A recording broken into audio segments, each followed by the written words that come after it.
Gaza വിഷയത്തിൽ Donald Trump ആയുധം താഴെ വെച്ച് കീഴടങ്ങി. അത്തരമൊരു പ്രഖ്യാപനങ്ങളും സമീപനങ്ങളും തങ്ങളുടെ ഭാഗത്തുനിന്ന് ഉണ്ടാവില്ല എന്ന നിലപാടിലേക്ക് അദ്ദേഹം എത്തുകയും ചെയ്തു. ഏറ്റവും ഒടുവിലായിട്ട് ഇപ്പോൾ പുറത്ത് പറഞ്ഞിരിക്കുന്നത് ഗസ പദ്ധതി ഒരു നിർദ്ദേശം മാത്രമാണ്. തന്റെ ഒരു അഭിപ്രായങ്ങൾ ഇങ്ങനെയൊക്കെ ആണെങ്കിൽ ഇങ്ങനെയൊക്കെ ആവാൻ സാധ്യതയുണ്ട് എന്നൊരു അഭിപ്രായം മാത്രം പറഞ്ഞു.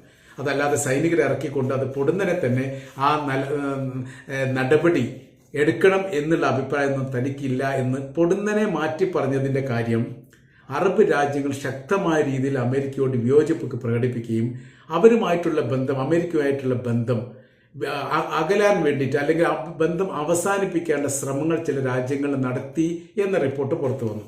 പതിറ്റാണ്ടുകളായി അമേരിക്കയുമായിട്ട് വലിയ രീതിയിലുള്ള നയതന്ത്രമുള്ള രാജ്യങ്ങളാണ് അറേബ്യൻ മേഖല.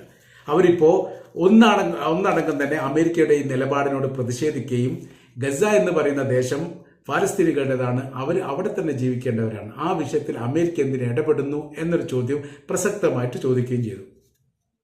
അമേരിക്കൻ പൗരന്മാരോട് അതിർത്തി പങ്കിടുന്ന മറ്റു രാജ്യത്തേക്ക് കാനഡയിലേക്കോ മറ്റോ പോകാൻ വേണ്ടിയിട്ട് ഏതെങ്കിലും രാജ്യം പറഞ്ഞു